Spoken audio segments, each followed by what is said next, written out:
Yang berbahagia Datuk Nur Syamsiah binti Muhammad Yunus, Governor Bank Negara Malaysia. Yang berbahagia Datuk Syed Zaid Alba, Chairman Securities Commission Malaysia. Members of the media, ladies and gentlemen, Assalamualaikum warahmatullahi wabarakatuh and a good evening. I would like to thank the Joint Committee on Climate Change, JC3, led by Securities Commission and Bank Negara as the co-organizers and for hosting this important forum, as well as our distinguished speakers who have committed their time to drive discussions throughout this event. I'm pleased to know there are over 1,000 registrants for this event, with representation from regulators, financial institutions, insurance companies, private sector companies, and civil society. Your attendance demonstrates the financial sector's collective commitment in championing climate change and sustainability issues despite challenges from the triple threats of COVID-19, namely the pandemic itself, the economic impact of containment measures, and consequences from the global recession brought on by this crisis. As Malaysia accelerates economic recovery through the National Immunisation Programme, which is complemented by economic stimulus packages totaling 380 billion ringgit, it is equally critical that we take the long view to ensure that financial sector and market participants remain focused in mitigating climate change risks, because climate-related risks could produce similarly devastating or worse effects on the real and financial sectors. Like COVID-19, climate change knows no borders and could manifest in multiple far-reaching impacts. These include the emergence of health crises due to extreme weather, such as floods and droughts, as well as food security and supply chain issues, resulting in economic and financial instability which will disrupt our day-to-day life. Unlike 50 years ago, climate change is no longer hypothetical, but a certainty. The good news is that we are well aware of the risks today. We know what needs to be done, and we have the means to mitigate many of these risks. Moreover, the strategic options from climate mitigation and adaptation actions offer a host of new and profitable opportunities for transformative investments and green jobs. However, the question remains whether we, as a country, be it the government, businesses, communities, or individuals, have the will to do what is required and before it is too late.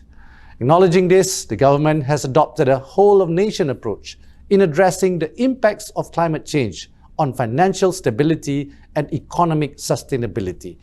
Financial institutions and the private sector play a critical role in complementing the efforts by the government to improve the nation's overall preparedness to manage these impacts, as well as to foster sustainable growth and development plans in accelerating our transition to a low-carbon economy.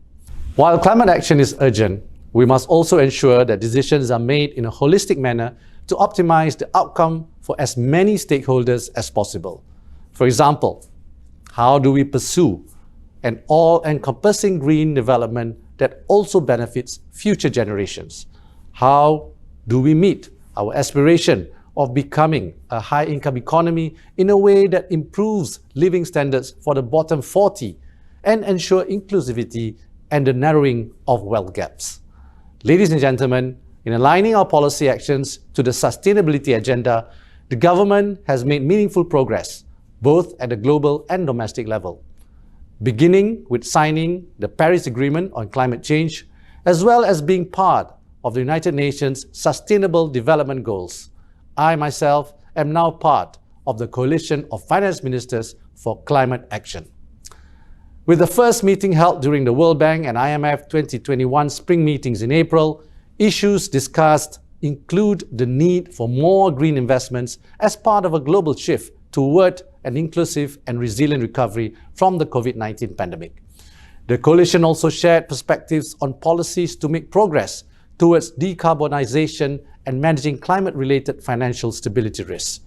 Further reinforcing our commitment at the international level, we have pledged to the Helsinki Principles, which is a set of 6 common principles that promote national climate action, especially through fiscal policy and the use of public finance endorsed by the CFMCA.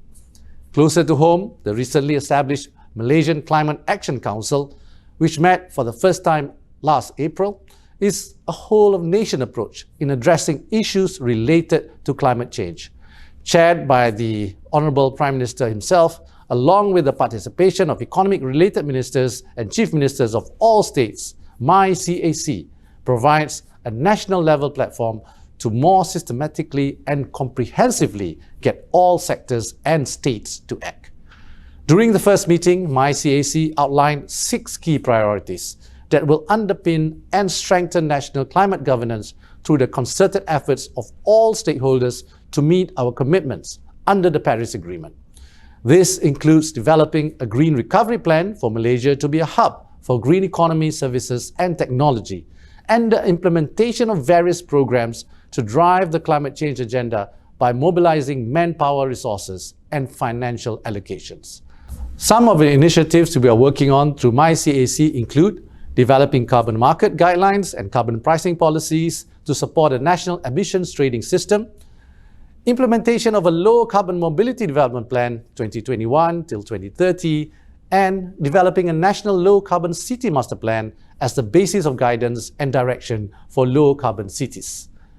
Ladies and gentlemen, I'm also pleased to inform everyone that the Ministry of Finance remains committed to ensure adequate financing for programs and projects related to the SDGs. Beginning with Budget 2021, all annual budgets will be fully aligned to the SDGs. I can assure you that we will see more of this by strengthening and widening sustainability-related financing in the upcoming Budget 2022. Moreover, we are now working with the UN Development Programme to establish an integrated national financing framework which comprises of platforms for innovation and reforms spanning from policy, regulation, financial instrument, institutions, as well as greater public and private collaboration. We have also volunteered to lead the Working Group on Finance for Sustainable Development under the national level SDG Steering Committee to align financing flows and policies with economic, social and environmental priorities and ensures that financing is stable and sustainable. As a matter of fact, the government's commitment in widening sustainability financing include our recent success in pricing and issuing the world's first sovereign US dollar sustainability sukuk, totaling $1.3 billion, which garnered overwhelming interest with an oversubscription of 6.4 times. Overall, the issuance is a testament of the market's confidence in Malaysia's economic recovery and growth prospects despite the COVID-19 challenges. Another example I would like to highlight is Malaysia's 666 million ringgit fully digital Sukuk Prihatin launched last year, which emphasizes on social aspects and had a donation feature embedded. This issuance was awarded the prestigious 2020 IFN Global Overall Deal of the Year. While these issuances set a new benchmark and showcase Malaysia's global leadership in Islamic finance, our country's position as the world's largest sukuk market, as well as the industry's innovative capabilities in structuring deals, is reinforced. This is particularly important for us to advance our SDG-focused policies, as well as pave the way for other Malaysian issuers to tap into this funding base to address ESG concerns. I would also like to take this opportunity to inform everyone that we are now at the tail end of launching a MySDG Trust Fund in collaboration with the UN to complement the development allocation towards the SDGs in order to meet any financing gaps. The jointly managed fund will enable the creation of a bigger pool of funds that is sourced not only from the government, but also the private sector, individuals and entities all over the world to contribute towards SDG-related programs and projects in Malaysia. This will also enable us to leverage the expertise of the UN through its best practices in managing similar funds globally.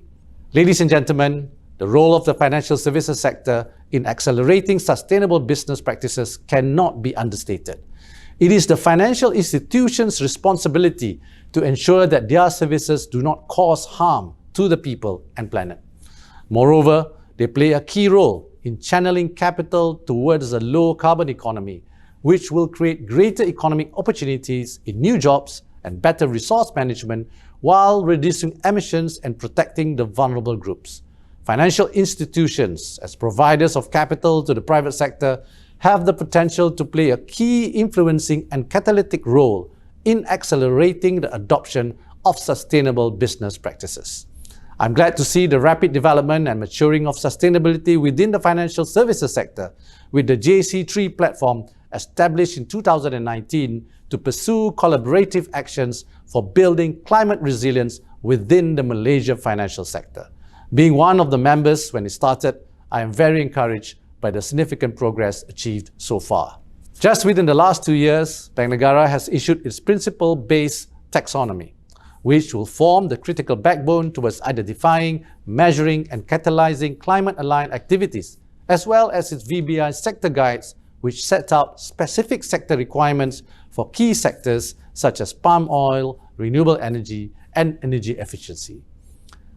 Meanwhile, SC has also updated the Malaysian Code of Corporate Governance 2021 and introduced new and enhanced practices for boards and senior management to manage ESG risks and opportunities, as well as communication strategies, priorities, and targets for both internal and external stakeholders. In the industry, we have also seen our largest institutional investors, EPF, Co-op, and Khazanah, who are signatories to the UN Principles for Responsible Investment, highlighting their commitment to sustainable investments, while Malaysian banks have been active in facilitating sustainable financing instruments such as sustainable bonds and sustainability-linked loans. All this has not gone unnoticed. Official data show that Malaysia is improving rapidly in a number of dimensions, particularly ESG integration into products and services. What's encouraging to note is the private sector has essentially started driving climate action. A study by EY noted that over 60% of the top 100 Malaysian public listed companies have committed to climate action in 2020. Most notably, perhaps, is our homegrown energy firm Petronas, declaring in October 2020 that it will be carbon neutral by 2050, making it the first oil company in Asia to set a net zero target.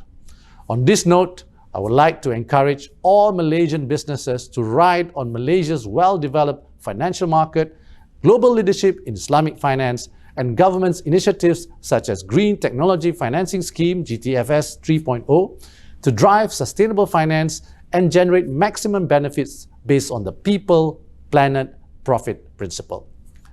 Ladies and gentlemen, I hope that through all this, the country's intentions and deep commitment towards sustainable development is clear. However, for us to achieve our climate commitments, we need all businesses, financial institutions, and members of society to embrace a mindset and behavior shift that prioritizes not just profits and gains for today, but also safeguards the future for our children. With this, I would like to conclude with a clear call to action to both the private and public sectors and all present.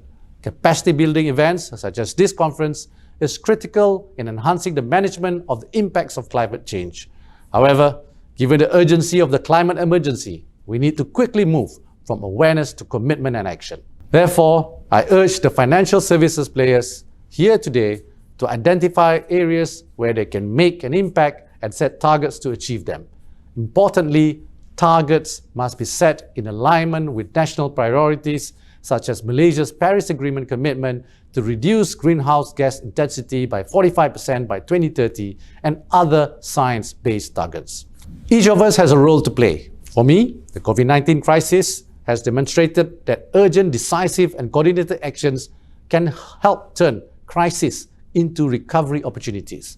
The pandemic has also shown the incredible agility and resilience of the human race when the need for change is clear. We have had great challenges and great opportunities, and with everyone's contribution, I'm confident we will achieve our aspirations, especially in charting a better future for everyone. On that note, I would like to thank the organizers again for inviting me and for successfully organizing this event with many prominent speakers and international thought leaders such as Sir David Attenborough, Mr. Louis Pugh, and Ms. Makey Amy Damon. I hope everyone has found the conference meaningful, and I wish you a wonderful day ahead. Thank you.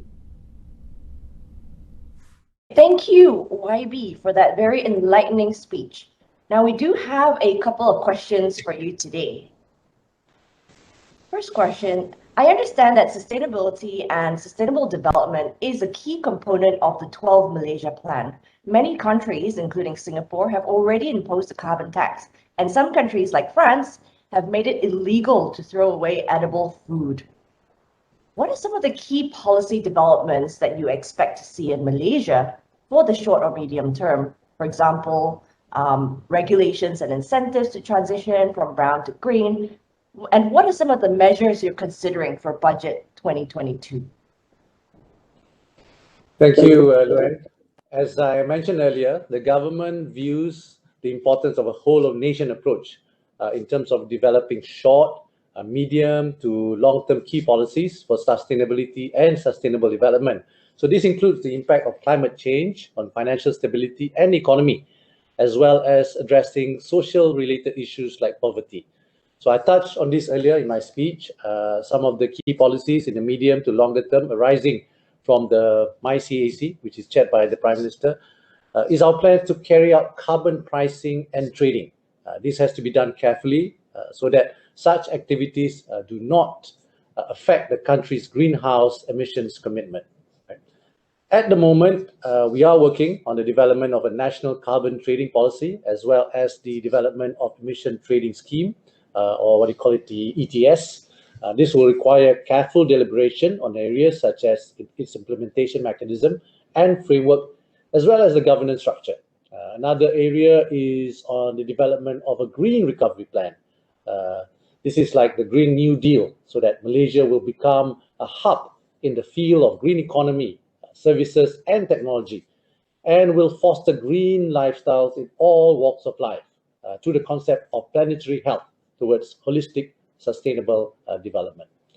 This MyCAC has also agreed to implement the Low Carbon Mobility Development Plan from 2021 to 2030. So through this plan, GHG emissions are expected to be reduced by 165 million tons of carbon dioxide or CO2, save fuel expenditure of about 150 billion ringgit over 10 years, and drive towards increased use of electricity vehicle and low carbon transportation. So apart from that, the National Low Carbon City Master Plan will also be implemented as the basis of guidance and direction for low carbon cities at the local authority and state government levels. So recently, the government has also established a poverty circle, so where members comprise of the government, private sector, civil community organization, as well as academics to discuss and formulate strategies to tackle poverty, which has been affected during the COVID-19 pandemic. So this will be administered by the EPU, the Economic Planning Unit. So for the finance sector, so I'm pleased with the progress made, such as what the JC3 is doing towards building climate resilience within the Malaysian financial sector. So for the questions on budget 2022, we're looking at further driving our sustainability efforts, especially in introducing policies, as well as both tax and non-tax incentives for the green economy to push for more renewable energy investments, sustainable industries, and environment. Moreover, we will also look at sustainable infrastructure and sustainable cities that are fit for purpose in the post-COVID-19 world. So this includes optimizing demand-side management for energy, encouraging low-carbon mobility, and promoting the construction of green buildings. So ultimately, the main objective from such initiatives include the creation of a vibrant green economy, including new jobs, formation of ecotourism, and green transport systems, as well as generating supply chains for green products in Malaysia. Thank you, YB, for outlining some of the plans towards a green economy for Malaysia. When you mentioned in your speech earlier that all budgets will be fully aligned to the SDGs, I think that really underlines the government's commitment and will to make the necessary transition in a way that benefits all. Now, speaking about budgets, we were very excited last year to hear about the ministry's plans for sustainable finance as part of Budget 2021. Could you tell us a bit more about the progress on the sustainable finance roadmap and what else we can look forward to? Well, since the announcement on sustainable finance in last year's budget, the MOF has undertaken a number of initiatives towards enhancing our financing landscape and architecture, so to ensure its ability to finance programs and projects more sustainably. So this includes, as you're aware, the successful pricing of the world's first sovereign US dollar sustainability sukuk in April this year. So in addition, as mentioned, we are also at the tail end of establishing the MySDG Trust Fund in collaboration with the United Nations, which enable the financing of programs and projects that are out of reach of the government's annual budget and could complement the program and projects that are not financed using our annual allocation. So furthermore, the government is also looking at other mechanisms to be improved and aligned towards sustainability, such as enhancing government green procurement, SDG tagging, carbon tax, emissions trading scheme, which would act as catalysts in the transition into low carbon activities, both by the public and private sector. So there are also many other programs and initiatives inculcating the element of ESG that have been or are currently being undertaken by the relevant agencies under Ministry of Finance, such as Bank Negara, SC, and this could form a significant initiative of sustainable financing in Malaysia. So in this regard, the Ministry of Finance is currently coordinating all these initiatives and programs and discuss ways on how this could contribute towards making Malaysia a sustainable financing hub and preparation for our sustainable financing roadmap. This is really excellent news, YB, especially on the government green procurement and the carbon tax, as these would really create trickle-down and multiplier effects across the whole country and accelerate the national transition. Now, let's move on to the JC3 and the financial services sector, who are our primary audience today.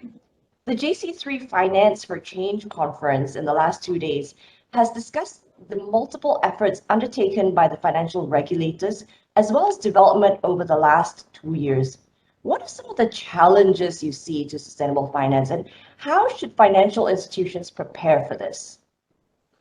Conferences like this, the JC3, I believe, is a good platform to facilitate discussions between financial industry players and their response to climate-related risks.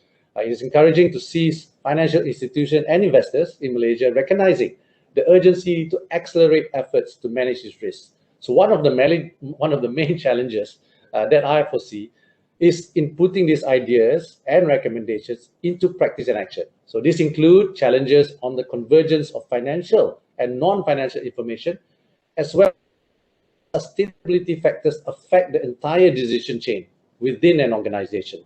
When I was in the corporate sector, in management and in board meetings, we often discuss how our KPIs affect the decisions we make. So when we are assessed based on profit and returns alone, there is little incentive to think about the environment or society. However, today, we have data and analysis which proves how damaging it is when we do not incorporate ESG considerations in our decisions. So not only are we exposing ourselves to reputation risks, we are also risks of not being a choice employer or business partner. So this raises fundamental questions at all levels in an organization. So sustainable finance tools and financing are one of the key pieces in pushing our sustainability agenda, and the financial sector is essential in raising awareness and motivating corporates and individuals to recognize the importance of ESG and the various tools and products available to achieve this goal. So over time, I foresee that it will be more expensive to raise funding if one is not ESG compliant. Hence, it is better that we start this journey now rather than later. So overall, every stakeholder must treat this as a matter of urgency, even in the public sector. So we are already seeing countries with a high ESG awareness attracting more high-quality investors. Thank you, YB, for pointing out that the financial services sector, as well as actually all companies, need to start focusing on implementation and taking concrete actions and on an urgent basis. Now, in terms of how actually to make sustainable finance mainstream in Malaysia, many parties have highlighted some of the similarities between sustainable finance and Islamic finance. How do you think Malaysia can capitalize on its position and experience in Islamic finance to accelerate sustainable finance? Well, to give context, Islamic finance and sustainable finance share some similarities in their objectives, such as doing good and avoiding harm, as well as being inclusive and ethical. So Malaysia's achievement in meeting the two has always been proven by our strong regulatory approach, as well as private sector participation. So for example, our corporate bonds have issued sukuk that meet advanced ESG criteria. In 2017, a green sukuk was issued in Malaysia, raising $59 million or 59 US billion dollars to finance a solar power plant, right? The sukuk was issued under the SRI sukuk framework and endorsed by the Sharia Advisory Council of the Securities Commission. The issuance has also benefited from an independent review and a dark green rating by the Center for International Climate and Environmental Research in Oslo, Norway. This pioneering green sukuk in Malaysia paved the way for 2 more green sukuk issuance during the same year. So on the government's end, one of our efforts in accelerating sustainable finance by focusing on our strengths in Islamic finance include the recent issuance of our US dollar sustainability sukuk, as I mentioned in my speech earlier. So being oversubscribed by 6.4 times, such strong demand demonstrated the market's confidence in Malaysia's Islamic finance industry's innovative capabilities in structuring sukuk to help Malaysia advance SDG-focused policies towards achieving the Shared Prosperity Vision 2030. Sustainalytics, which gave a second party opinion, agrees that the government of Malaysia SDG sukuk framework, which underpins US dollar sustainability sukuk, is credible and impactful. It is aligned with the Sustainability Bond Guidelines 2018, Green Bond Principles 2018, and the Social Bond Principles 2020. And of course, also ASEAN Sustainability Bond Standards 2018. So such issuance is hoped to set a benchmark for corporates or even other sovereigns to follow suit. So moving forward, the government plans to issue more of such instruments to not only meet its commitments as a responsible nation and signatory to the Paris Agreement, but also to further advance its efforts to advance its people's socio-economic well-being. This is also our commitment in combating climate change, as well as accelerating the transition towards a more resilient and inclusive economy. I'm sure many of our participants here just perked up when you mentioned that there are more sustainable finance issuances to be expected. Now, we're almost out of time, but before we end, I wanted to get your personal perspective on sustainability. YB, I was very happy to learn that you are part of the Coalition of Finance Ministers for Climate Action. How has this influenced Malaysia's carbon trajectory? Do you think net zero carbon is achievable for Malaysia by 2050? And what do you think needs to happen in order for this to become a reality? Well, being part of the coalition will further reinforce and accelerate our commitments towards meeting the Paris Agreement and SDG goals. So as you may be aware, Malaysia is committed to cutting its GHG emissions intensity by 45% by 2030. Relative to the GDP emission intensity in 2005. So, in achieving this, we would need financial, technology transfer, as well as technical and capacity building from more advanced countries. Our nationally determined contribution, or NDC, is only 35%. If we were to do the GHG reduction on our own, right? So being part of the coalition have enabled us as a nation to receive the much needed support to achieve our GHG reduction target. In terms of whether we can achieve net zero by 2050, I'm confident that we will. Again, I would like to emphasize the whole of nation approach which the government is taking in achieving this. So this is very crucial to achieve this. So far, in addition to the initiatives planned by the government, by MICAC and Poverty Circle, in addition to the ones discussed during the conference, we have seen pockets of progress from the private sector. For example, Tenaga Nasional's retirement of the Jimah electricity generation facility as the last new coal-fired power plant in the country. So, and Petronas pledged towards a net zero by 2050, and renewable energy utilization, which has gone up from 2% in 2008 to 10% recently against the 20% target in 2025. So the LSS4, this is the large-scale solar program, award by the Energy Commission also has increased this by 3%. And the palm oil industries. The palm oil industry's various commitments to meet the challenges of net zero carbon emissions, having made an early start with the Roundtable on Sustainable Palm Oil in 2004. YB, I'm afraid this is all the time we have for today. I would really like to thank you for your time and for your sharing and your honest views.